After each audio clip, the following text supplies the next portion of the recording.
Uh, 160 for the first 60 for the first time, 60K. The distance is important because obviously if you're running 30K, for example, um, for 84, 160, 30. The thing with distance is even if you're running 30K and it's your first time, it's going to be challenging. And if you're running 160K, it's going to be challenging. But ideally, what we want after today is to have a better understanding of how to make it more fun. And I guess the whole concept of training properly and training with intention is enjoying the trails, not suffering, is finishing strong. 100 miler, Brigette, Richard 30K, 110K. Um, so from what I see, most of you are doing 16, say different. And is it what's the main struggle that you have when you're training, or what are you scared most of? Up hills or down hills? Uh, Uphill, downhill, downhill, downhills. Yeah, I assume downhills is the my knees, downhills, down flats, flats. Okay, both down downhills. People are fast, downhill, uphill, both in we don't have hills, and don't worry. In England we don't have. Well, in London we don't have hills either. So, but there's always a solution. Up hills, zigzag. Cool. So mostly I think 50-50. Anyway, 50 uphills and downhill. The good news is everything is solvable. You can solve the uphill challenge and the downhill challenge. So today I'll share a couple of ideas of how you can stuff that you can implement right away. We'll talk about the most expensive shoe and the best shoe that you can use. I think uh, trail runners love shoes. Um, oh, I didn't know, and they can. Okay, cool. That's something new. Uh, so then, how to train like for uphills? Decide if you're going to run it or are you going to hike it, and then downhill without speed without brakes and strengths that will transfer into um, better running. The purpose of doing strength training, doing intentional training is to enjoy to enjoy trails. People who hate uphills and people who hate downhills are people who didn't train enough and they're suffering on the mountains on the during the race. Ideally, we want to reach to a point where we are so tr well trained, where we enjoy the uphill, we enjoy the downhill. Um, this thing actually, I don't know why it came. The line really. Let me. I'll just stop sharing for a moment for a minute. Um, okay. Yeah, if you whoever did that, please don't do that again because then cool. So we have we have 13 weeks to go. Um, 13 weeks to go, they're very important weeks, and you won't be able to fit everything in this 13 weeks because we'll talk about a couple of stuff and you have to choose based where you are in terms of what level you are. Because different people have different levels, and that's very important to understand and to really not compare yourself to anyone else, but just yourself and say, okay, this is my weakness, let's say uphill, just focus on more uphill than downhill. Um, let's talk about shoes. The best shoe that you can wear is the shoes that fits you the most. And once you decide one pair of shoes, stay with that. And rather than spending a lot of time researching about shoes, I would highly recommend spending more time in training your muscles, training your feet, training your glutes, training your hamstrings. Because shoes, there's so many brands, there's so many options. Just choose one and go with it. Um, who knows what is the most expensive shoe? Can someone have a guess and write in the chat box? The useless one. Yeah, the useless one. It doesn't fit. Okay. The close, not close enough. everybody knows it. You're barefoot. Well, yeah, actually, actually, Attila, yeah, that's right. You're barefoot. But in my opinion, the most expensive shoes is the shoe, isn't the your trail shoe, is it's training blindly. So I talked about periodization and training plans last in the last webinar. Um, Nothing against barefoot shoes. No, they're great, but you need to be trained to wear and to use them. And I highly recommend walking barefoot at home, practicing some exercises to strengthen your foot. It will help you immensely. Um, Most runners they waste energy fixing problems with gear. So poles, shoes, but not movement. And movement is one of the most important things. Technique, form, strength training. These are tools that will help your training plan. They're not extras. They're not a nice to have. You run 6 times per week and then, oh, I'll do twice per week strength training. Um, if your technique and your strength is not spot on, and you don't like have a structure around your training, no amount of shoes, no amount of poles are going to save your race. Um, okay. Common problems that I see is overstriding uphills, which we'll talk in more depth later, collapsing posture. So the reason why people collapse is because they don't have enough strength to carry the distance. It can be 30K, 100K, 160, it doesn't matter. So posture collapses, form collapses, and that's obviously um, translates into the race being a punishment, being like, oh, I feel destroyed. Um, that's why before we jump into uphill and downhill running, it's important to talk about periodization. So how you structure your training. I'll share with you an example. This is my plan for the next 6 months. So you have, and I'll share with you another example so you will see the difference. Two athletes same kind of level of fitness, but different training plans. So, for example, you can see that base one is build endurance, then recovery. So the concept of creating training blocks is have proper recovery every 4 weeks, and then based on your weaknesses, see, okay, I'm going to work on downhills, uphills, more close to the race or further away. It depends. But if you have a structure, you'll know exactly, okay, I need to focus more on this or on that. So you can see, for example, UTVV race week, the week of 20th, and you work backwards. So the closer you get to the race, the more specific you work on the race. So for example, for me, it's downhill conditioning because that's my weakness. So I'm focusing 3 weeks before the race on downhill conditioning. Then I'm focusing on VO2 max. This is another athlete that I'm coaching.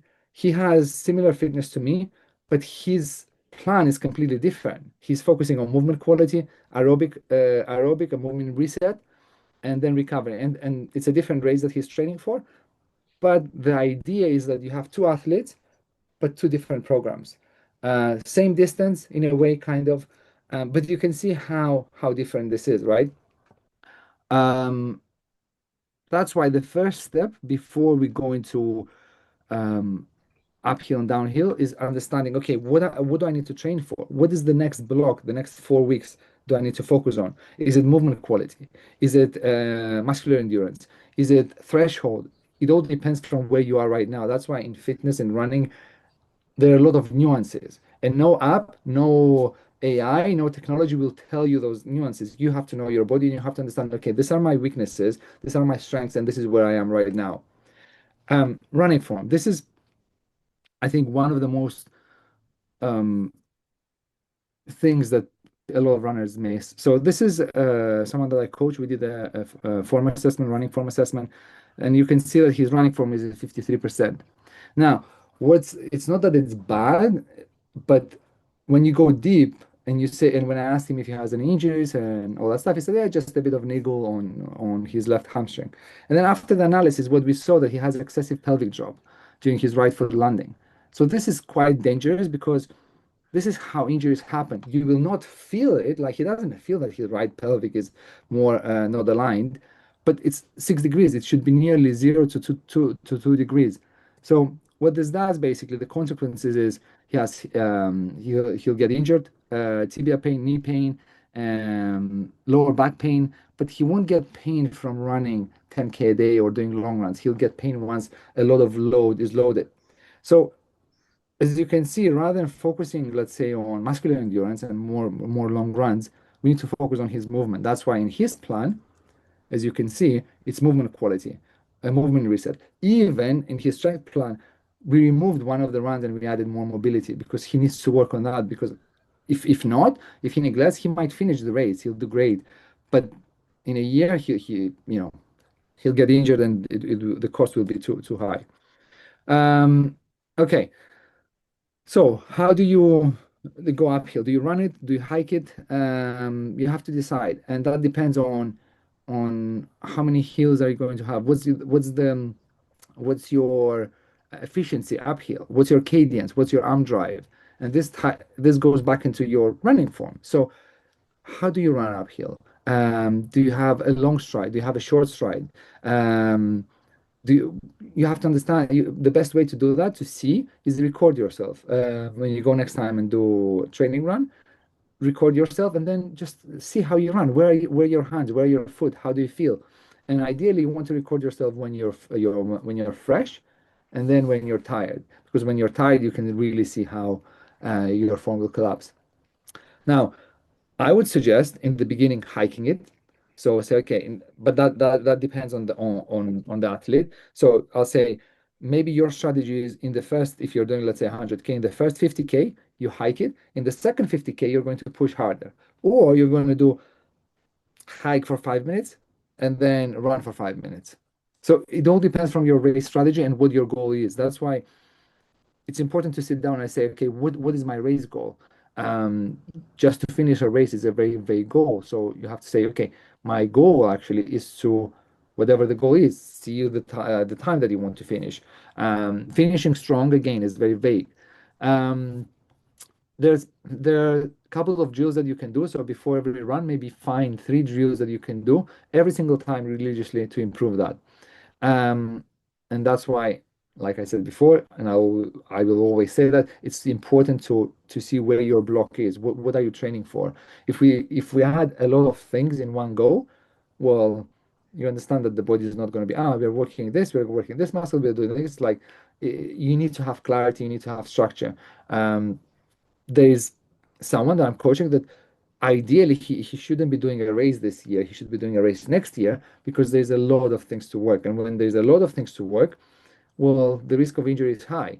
And then you have to ask yourself, is my health more important than a medal or a finisher t-shirt? Um, okay, elevation profile. To see how many hours you're going to hike or run, you can go into obviously UTVV website and we all know how much elevation your race will have. But ideally, you want to see what is the gradient, how many hours will it take you. So if you go to the website, you'll see the graph, and then you can decide, okay, for 10 kilometers, I'm going to have an uphill, the first one, a big one. I mean, then you can see that that's nanos, but then you have small mountains. So when you plan your hiking or uphill running, think of hours. So I'm going to most probably, let's say, have I don't know, hike for 3 hours, 4 hours. I don't know. It depends on your speed. It depends on a lot of things. So once you understand how many hours you're going to how many hours you'll need to go up hills and then down hills, you can approximately calculate and say, okay, I need to train this much for uphills or downhills. So rather than just seeing the elevation, let's say 1,000, look at the gradient. Look, okay, this is quite like long, 10 kilometers hiking. How I'm going to break it down? Maybe you just focus on hiking and then downhill you go fast. Maybe it's the opposite. Maybe downhill you go slow. Um, it depends. There's not a lot of time to fix running posture in the following couple of weeks months. But you can fix one thing, and maybe you decide, you know what? Actually, I'm going to just work on this thing, downhills. And to work on downhills, I'm going to focus on my quads, and I don't know, do certain things that will help your downhill, and leave uphill for after the race. Or you can mix. It all depends where you are right now. So yeah, make sure you know how many hours you're going to climb. This is sometimes AI comes in handy. You can see how many kilometers was the distance. Based on your distance, you can say, okay, I'm going to have 10K first, then 13.5, and then 10K. Obviously, remember that the third hill is going to be the hardest because you're going to be fatigued. So because you're going to be fatigued, you train for that. You say, okay, maybe I do Friday, Saturday, and Sunday hill sessions, just hill session, not long runs, because long runs is not the solution. What is believed and what is promoted a lot on social is just long runs. Let's do long runs. Let's yeah, well, no, let's not do long runs. Maybe we do Friday a short run, more intense on hills. Maybe Saturday we do another short run down hills, and maybe on Sunday we actually do another uphill session. So it's not black and white, and it's not one linear line. Okay, uphill. This is this is a great example of running uphill. Running uphill, ideally, you want to always to focus on looking straight ahead and shorter strides, rather than having big strides where you waste energy. You have shorter strides, and you kind of think of you're going to tiptoe. You kind of think, okay, let me run quietly. So by run quietly, I mean um, you don't step on your heels when you're going uphill. You use your pose. If you use your pose, if you don't, you practice on tiptoeing basically. And then based on your form, based on where you are right now, see if you have a great form, if you have a good knee drive, you say, okay, maybe I increase speed. So the first step is looking at your form, going slowly, and then once you progress, you go, okay, let me increase my speed. Let me hike a bit and then run a bit. Now, when you see this posture, you have high knee drive, you have the angle, your big toe works a lot. So think of, okay, what kind of strength training, what kind of exercises I can do to help those muscles. Um, is it clear so far? Just do a thumbs up in the chat box. We'll have Q&A in the end, obviously, but cool, cool. That's good. So, here's an example. Oh shit, no, I can't. Um, let me. I'll share with you a video. Um, okay. I think videos is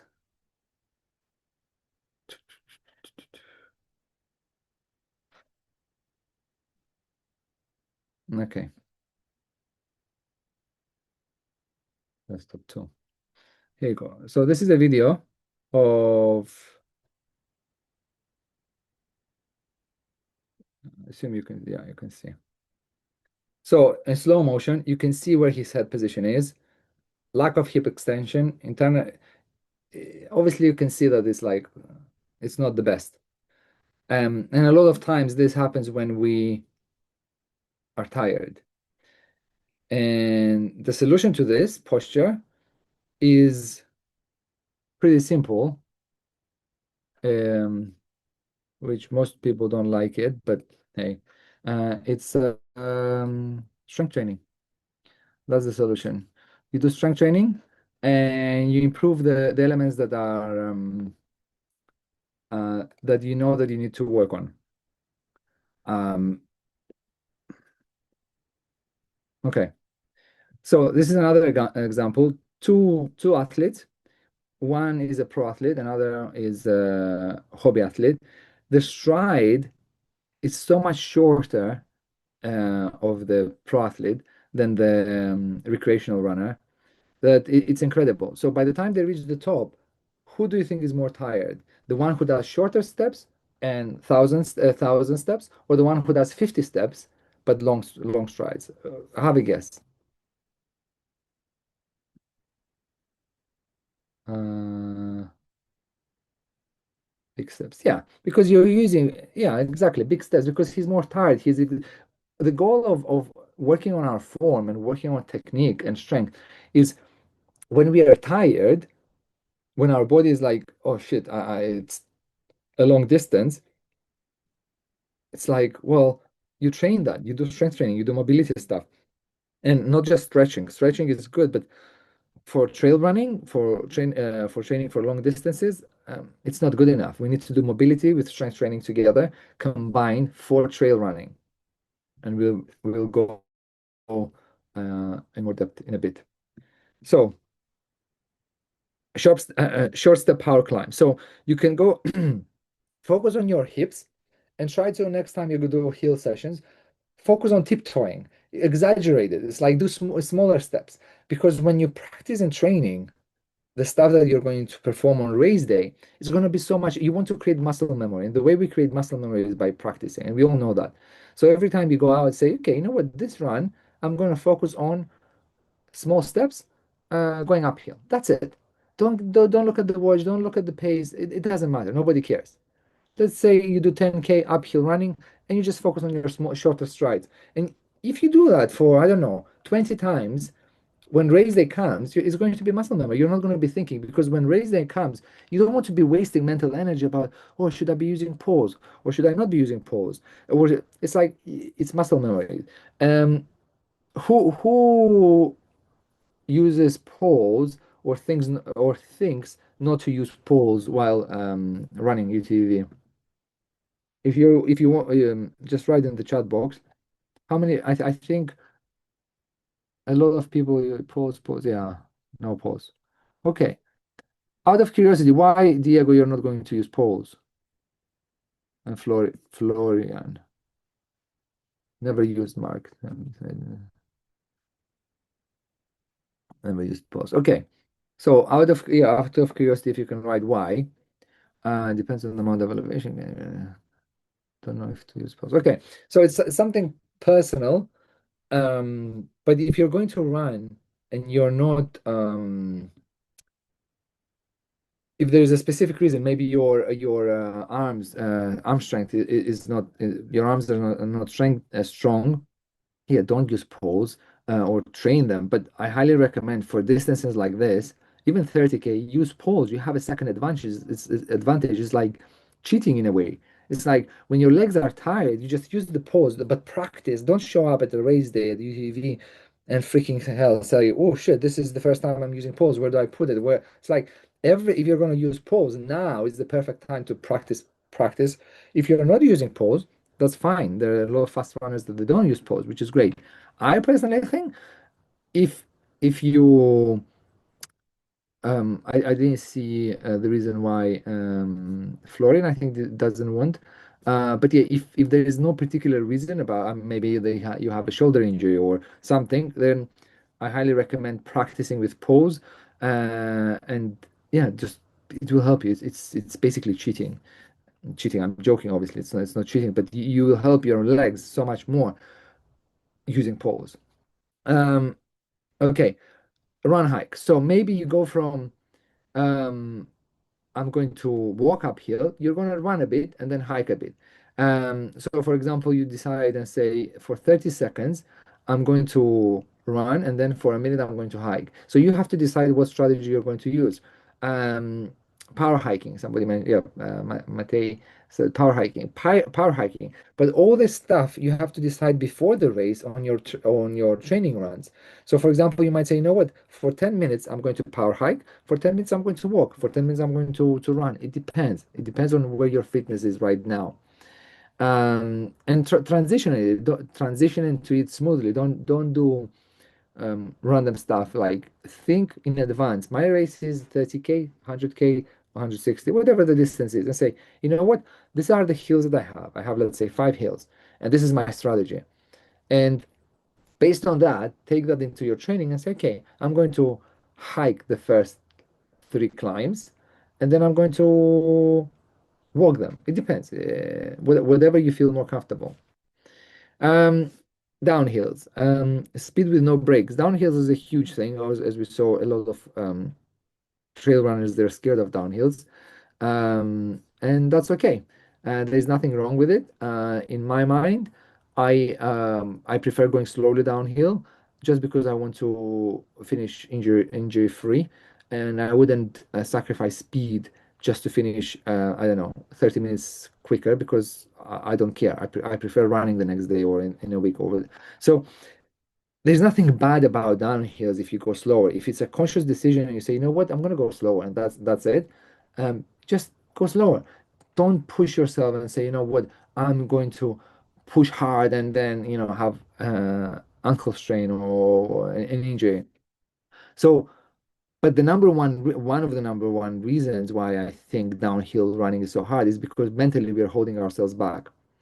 Um, you can run downhill slowly in a proper way. We will discuss now how you can run in a more effective way. There's no proper and there's no one way to run it. There are certain things that you can do to improve your form, but if someone prefers a certain style and it helps them, cool. Um, okay, downhill tolerance must be done progressively. So progressively, what I mean is it's progressive overload. So rather than going from I'm going to go downhill for the next 2 hours, or I'm going to do downhill sessions like crazy, just start with 30 minutes. I don't know, 10 reps, and you don't need to go hard on downhills when you're training. You need to go slowly and controlled. And smashing downhills, it will backfire later. You shouldn't be smashing downhills. And people who say they're smashing downhills, good. Leave them to do what they want to do. You don't have to smash downhills. You can go slowly and controlled, and you can be faster because one wrong step, and the next moment you're out. Um, Focus on downhill techniques, which I'll will share. So most runners, when we run, we are holding ourselves back, so our body is back, and because we're scared, right? So we're going backwards. So basically, what this does is we are running on brakes, because gravity wants to push us forward, but we are holding back, so we're putting more strain on our quads. So downhill, wherever your position is, ideally, what I do with athletes, I record them before when they start, and then slowly, slowly progress. And by slowly, slowly, I don't mean week by week, but month by month, because it takes time. So if your position right now is here and you're holding your body back, slowly, slowly try to go a bit more to the front, and do that for the next 4 weeks, next 6 weeks, and then slowly, slowly gain the confidence that you'll be slowly, slowly coming all the way to the back. Not all the way, but slightly. You want to lean forward. Ideally, you want to be leaning forward. Um, I'll answer the questions later because there are a lot of questions that you're asking now will be answered. Um, and think of each step when you're going downhill is your quads act as the brakes, like car brakes. And each step that you go downhill, you're lengthening the foot under pressure. So basically, when you're lengthening the foot under pressure, imagine how much pressure a straight foot has on downhills. And this is called eccentric contraction.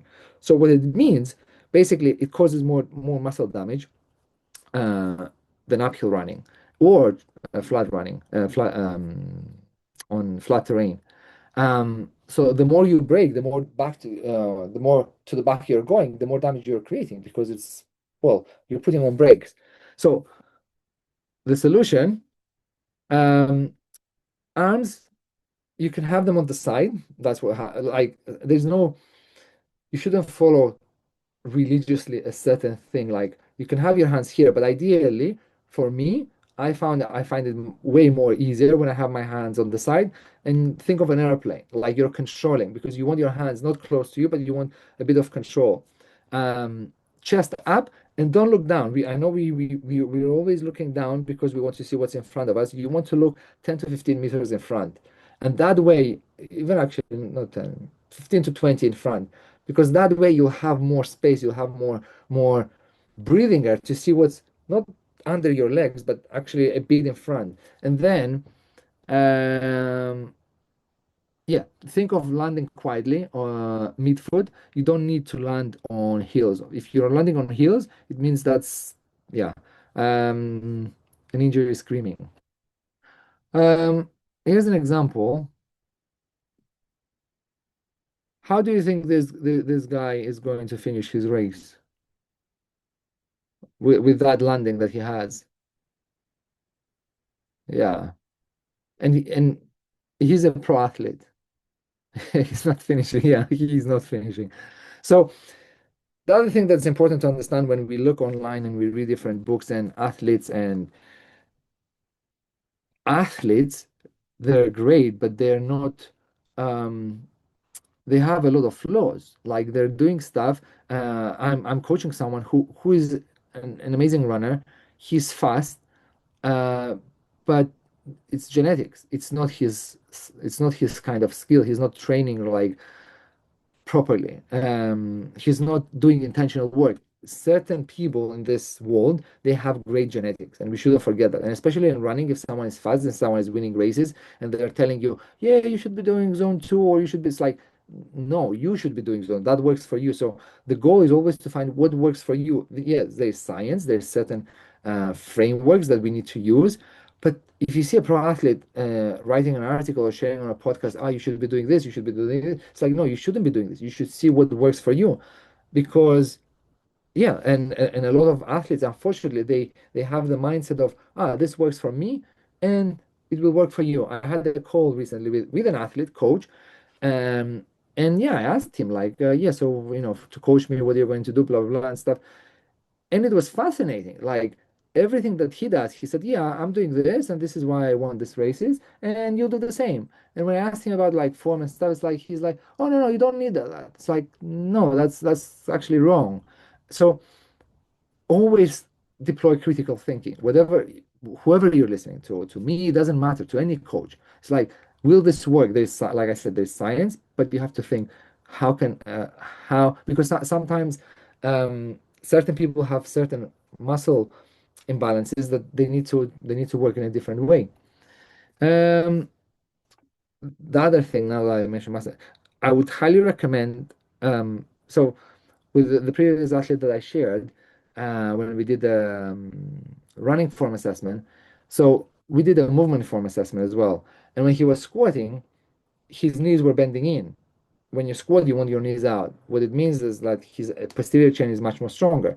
So I told him, Hunter, look, we need to focus on certain elements, because what we have right now, there's a lot of work to do. And rather than focusing on just strength, we need to focus on other elements. So I highly recommend, if you have a gym or some a PT, to do a muscle imbalance test and see where is your stronger side. Is your right leg, left leg?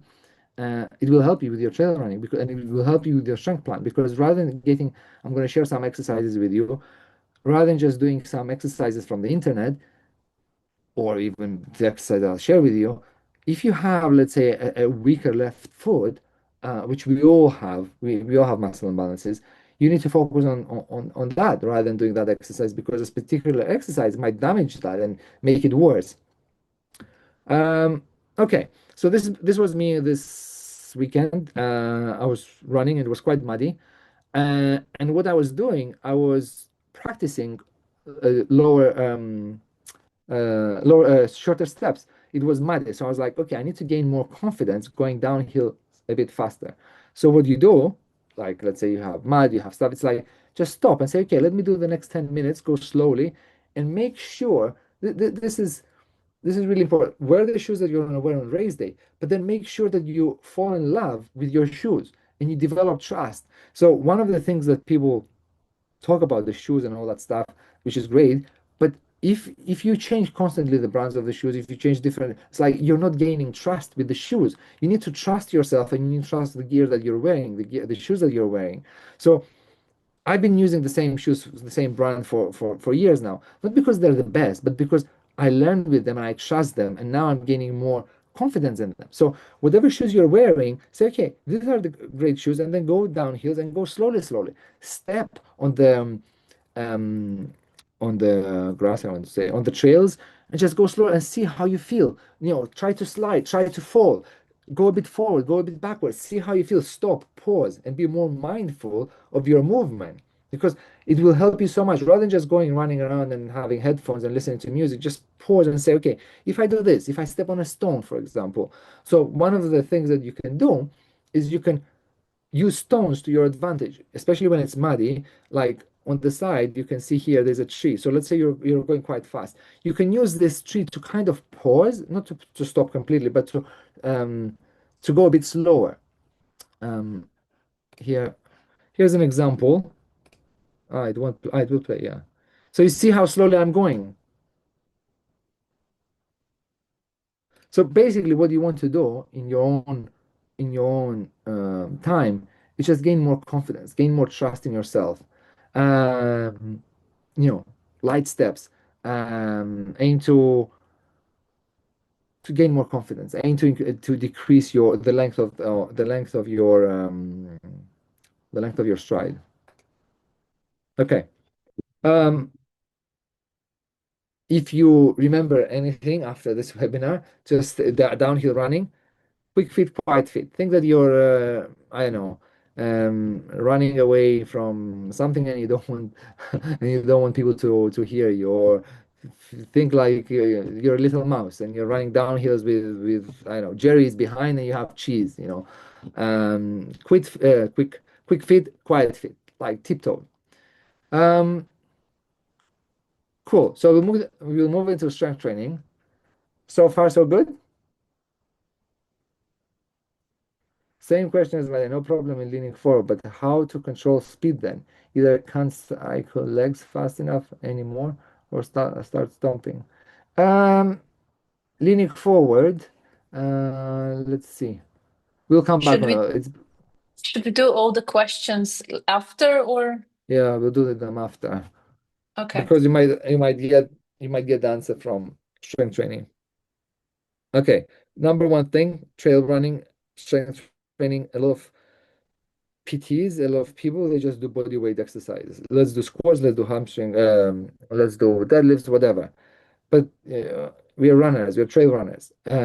Running is not just one time, and not even running as a human being. You have, we move right, left, we need our core, we need our, it's like, if you look at an average bodybuilder, you will see that they can't wipe their ass. And that's because there's zero mobility. It's lifting up, lifting heavy, but there's no mobility. What's the point of being strong without being able to move? So any exercises that I see for trail running, yeah, you should be doing squats. Yeah, you should, but you should be doing rotational stuff. You should be doing functional strength training. You shouldn't be doing just lifting. Now, the caveat to that, if you don't have the strength, the initial strength, yeah, you can't be doing rotational stuff. You can't do functional because you don't have the initial strength. So it depends where you are right now. So maybe you mix, you say, you know what, I'm going to do let's say, the lifts, the compound movements, squats, whatever, but then I'm going to do accessory exercises in the end where I do rotational stuff. Uh, this is a video. So running, it's single leg exercise.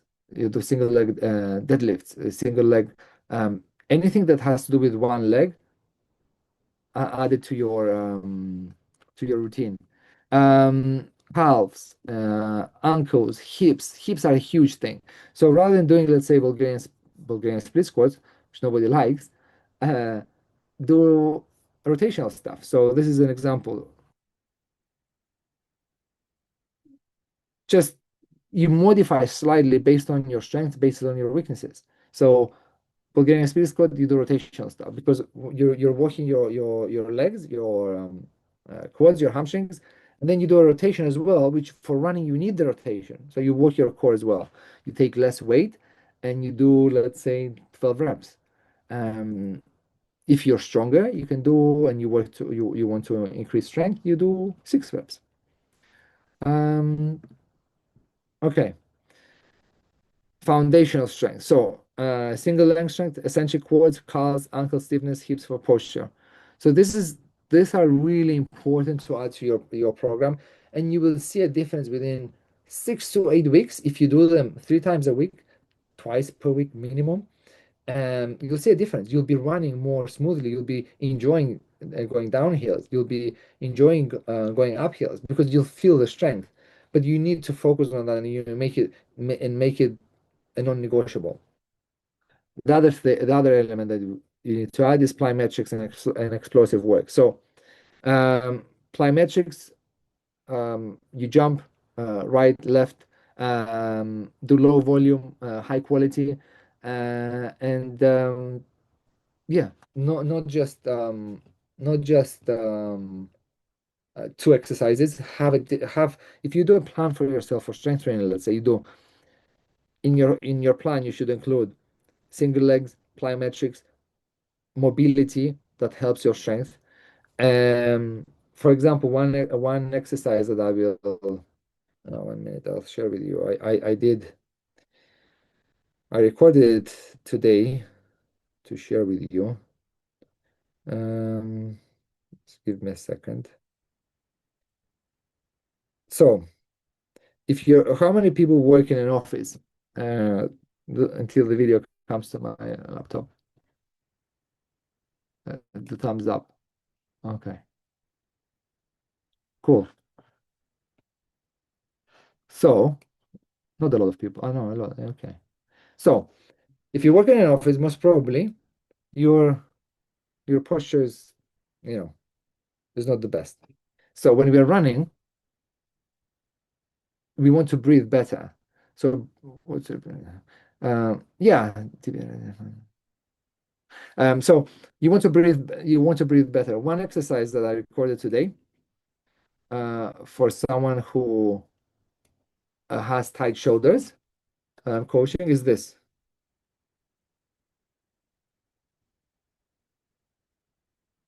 And hold for 5 seconds or 3 seconds and go back. What this does, you're opening your chest, and when you're running, you have more space to breathe. And then rather than running and looking down, you can look a bit more up, and you have more space. More space. Yeah, you have you have more space to breathe. Um, that's just one exercise that can help you. So you have all this stuff, and ideally, you want to create a structure where where it serves you, where it helps you, like stuff like that. Like, oh shit, I'm breathing. If you're slouched in the office, you do this exercise, you do cable pulls. You think of what is holding you back. And like I said in the beginning, you can't do 100 things at the same time. You just say, okay, you know what? For the next block, for the next 12 weeks, that's a block, I'm going to focus on A, B, C. But still, you can do tibia raises. You can do, 1 second. Actually, I will show you. I have more exercises. Here you go. So here, it's simple. And the goal, okay, so this exercise, for example, you can do pretty simple at home. So, for example, rather than standing when you're cooking or looking at the phone, what you can do is just find 5 exercises that you can do every single day. So, for example, when I'm cooking, every time I just stand and do 12 to 15 reps on each leg. And this obviously will help you down hills because you're strengthening your muscles. So, stuff like that. Or another exercise you can do, uh, get a ball, and then while you're brushing your teeth, and just standing looking at yourself in the mirror, you can barefoot obviously, be barefoot and just stand on the ball and wake up the muscles that are dead on your feet, because we're wearing cushion shoes that they're not the best shoes, but we won't go there. But ideally you want to develop those muscles, to wake up those muscles. So stuff like that, small stuff which you already have time, we already have 24 hours a day. It's just finding small wins that you can do every single day. You get a ball, and then you'll see the difference. You'll be running faster, not just because you did the ball once a day, but because you did it twice a day for 7 days a week for 30 days. And you know I don't know the math. You can do the math. So after six months, imagine how much stronger your feet will be if you practice and do all these exercises. Let me see. I have more. This is another exercise you can do. Get a kettlebell. If you're at home and you don't have a kettlebell, I don't know, lift your bag. I don't know. Be creative or buy a kettlebell. Um, Another exercise, um, hamstring floss. Actually, no, it's not hamstring floss. Sorry, I'm not that good with names. I forget them. Um, Okay, if you can't do that one, do this. If your hamstrings are too tight, and that's why it's important to that's why it's important to do a movement assessment to see where you have muscle imbalances, where is the toughest area. For example, for me, my hips are very um, they need a lot of work.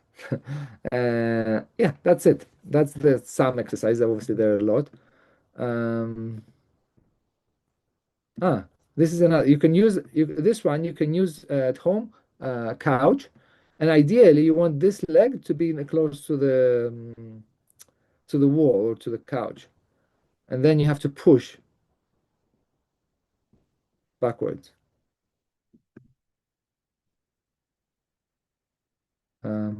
Okay. Um, I talked about mobility right now. So mobility is not stretching, and stretching is not mobility. You want mobility plus strength together. Um, to finish strong UTVV, you need to train smart. It's not doing more miles. It's not doing more and more and more and more. It's just training smart. It's thinking, doing the small exercises like small exercises. They're not small exercises, but small wins. Like I was going to train someone on Sunday, and I was on the tube, and rather than just standing or I don't know listening to it, but I was doing some exercise. Like, yeah, it doesn't matter if people look at you like, oh, it's like stuff like that. You'll win. You will win in terms of you'll gain more strength. There are many variations. There are different kinds. Farmers walk, suitcase walk. They're very good exercise if you have muscle imbalances on, if your right foot is stronger or weaker. Um, yeah. Um, and the other most important element is sleep. A lot of people don't prioritize sleep. They don't prioritize recovery. And unfortunately, if you don't recover and you go and do a new session and you won't gain fitness. Fitness happens, periodization happens when we build fitness and then we rest. We build fitness and we rest. And think of someone who might be doing races like constantly. It's like they're not getting fit. It's diminishing return. So always prioritize the recovery. Say every 3 weeks I'm going to push myself, but on the fourth week I'm going to recover. Muscles, they don't grow in the gym. Muscles, they don't grow. We don't become stronger on the trail. We become stronger when we sleep, when we rest, when we eat properly, when we have enough protein, when we have enough veggies. It's world-class basics. It's not a huge philosophy. It's just simple stuff. Did you sleep enough? Did you drink enough water? Did you recover? And did you eat high quality foods? Long runs are not everything. In I talked a bit about time. A lot of people say they don't have time to do strength training. We have 168 hours in a week. 100, that's a lot of hours. It's if we're effective, if we create structure, you will win. Um, okay. I have an ebook called How to Finish Your Big Ultra Strong, Not Destroyed. A lot of people loved it. Two people didn't like it, which is fine. But you know what? If you read it, you'll get the There's no training plan in because I don't believe in ready-made training plans because everyone is different. But you'll get the principles of training and the mindset of how to train. Um, you can get it by scanning the QR code or just go to the link. It's free. And yeah, that's it. Okay. Very nice ebook, Alex. Thank you, Leon. Okay, Alex, thank you very much for this. Should we move on to questions and answers? Yes, Anya, we can move to questions and answers. All right. Do you want me to tell? So the first one is Matej Resnik. For power hiking, how can you run downhill slowly but in proper way? I'm not I sure think if it I was. think we kind of answered that. You can run slowly in a proper way by the technique that we showed that we discussed, and yeah, just Maybe you can leave the QR code a bit yeah. longer. So yeah. So the next one is Christina. She's asking, is there any sense in using pulse on downhills? Yeah, I actually was in a race in August and UTMB, and I decided to. I was using poles downhills towards the end because it was quite like, after 100 miles, 150K. And I decided, you know what, to practice, to go downhills without the poles. And I have to say, I didn't really enjoy it because after a long distance, your quads obviously they're fatigued. You can use, a lot of people don't, but before you use, there's a huge but. Be careful not to get yourself injured. Practice in your training runs and go slower. So you can, as you hold your pose, just help your feet not to land constantly on the downhills.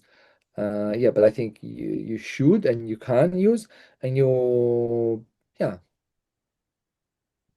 Okay.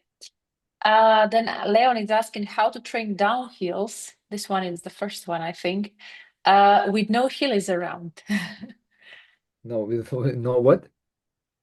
With no hillies around, no hills around. So, like in London, how to train Aha. downhills instead of uphills. Um, there's no answer to that. You have to find the smallest hill you can. And what I usually do every week, if you can find somewhere you go close to, like maybe outside. So for me, I go outside London to Box Hill every Saturday, and then once a month I go to somewhere like Snowdonia to train more. So you have to really make an effort. Uh, if let's say you can't, and it's like, oh shit, you have to be doing this the exercise that I showed previously with 1 second.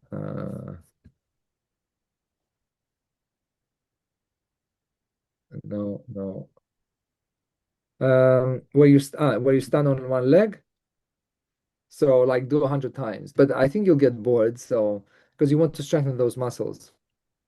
Yeah. Right. So then Tom is asking, I'm not sure if this was answered or no.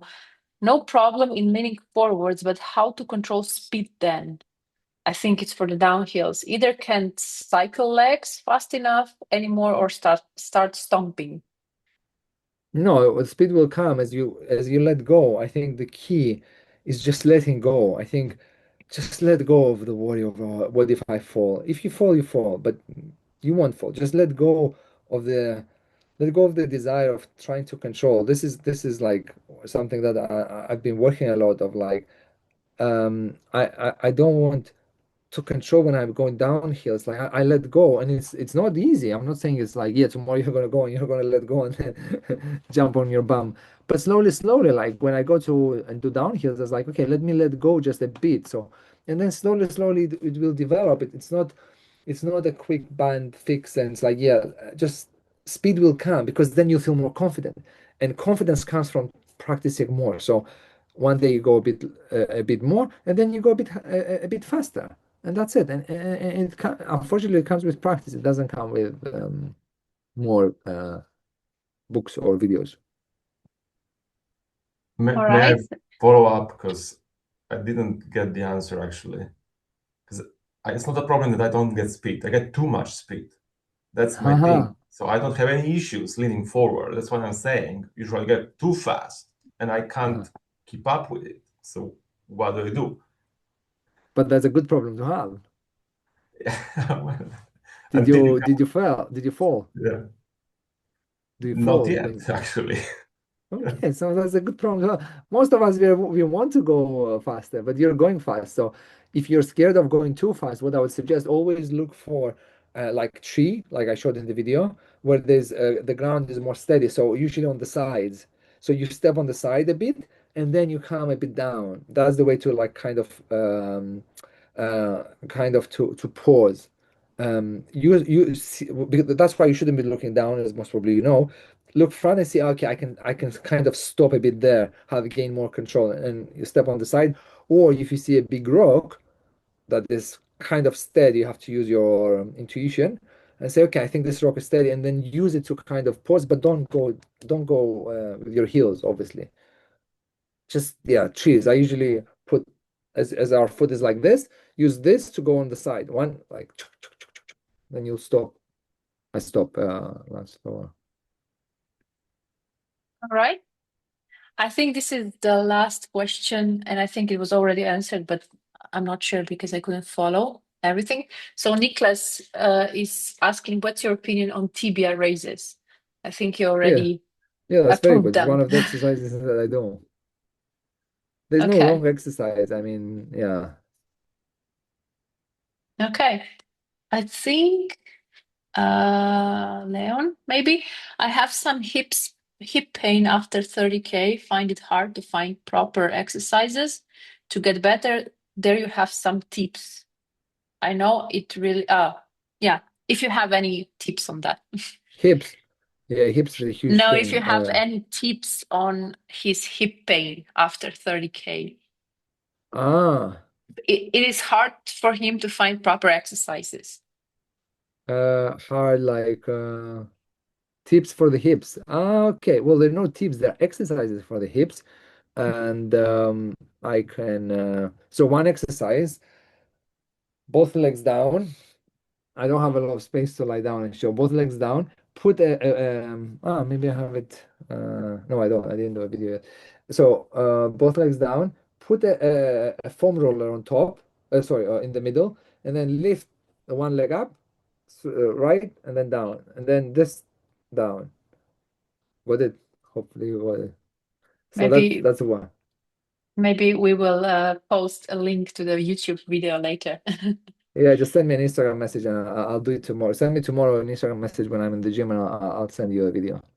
Oh, yeah. I'll put your It's handle. Alex. No, if you go to this link on the screen, and then there you can find it's Alex Novak. As you see my name and surname. Maybe take a video and try to understand. Yeah, yeah. The hip drop, as for example, the athlete that I'm coaching. This is huge. A lot of runners they run, they think nothing is in pain, but yeah, stuff like that. You can do running form assessment. That's the best thing. Just to do a running form assessment and see link on the slides. What link? No, there's no link on the slides, but you can see. Uh, you can see this. There you go. Just take a picture or screenshot. No, there will be, sorry, I didn't understand the question. There's going to be a recording of this video uploaded to our YouTube channel. Yeah, yeah. Yeah, that's it. You mentioned at the Uh, beginning. Yeah, go on. no, no, you go on. I wanted to do You that. mentioned at the beginning that it's not surgeon so long runs. So yeah, it's not surgeon to do long runs. Instead, you should have a lot of variety in short runs. Some suggestions. David, well, it depends. What short runs? It depends. What do you want to develop? Do you want to? What's your weakness? Do you want to develop fatigue resistance? So you do short runs. You do hill training. You do downhill. I wish there was an answer to like, yeah, let's do these runs, and yeah. Overall, the principle is like for the next 4 weeks, what do you want to do? Or actually, no, you see, then work backward. The further away you are from the race, the more you want the general. The closer you are to the race, you work more on the specifics. Um, that's the rule of USCA and running coaching and all that stuff. I personally, I break the rule by yes, I work on the general further away, but I add one thing that is like downhills for me. So yeah, I'm working on the general, but downhills is I'm not gonna, improve them in 4 weeks. So I add downhill sessions, let's say practice or gaining more confidence. You have to see and see your own strengths and weaknesses, and based on that, say, okay, I'm gonna do this, which is my main block. But once per week, I'm going to work on this. Maybe it's confidence. Maybe it's yeah.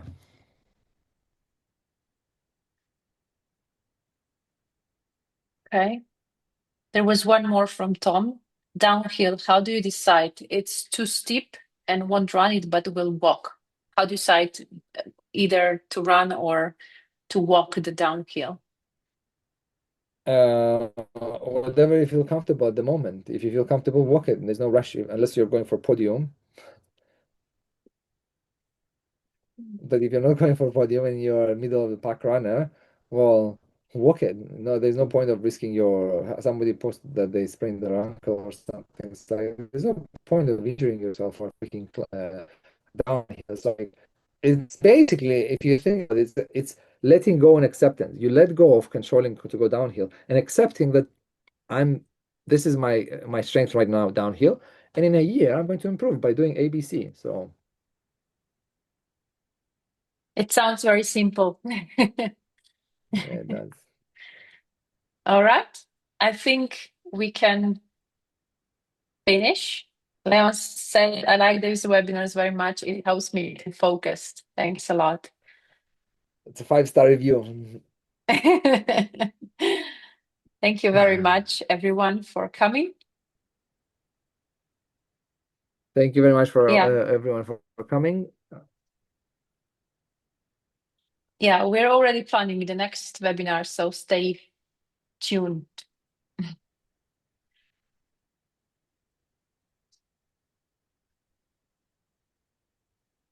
Cool. Well, thank you very much, guys.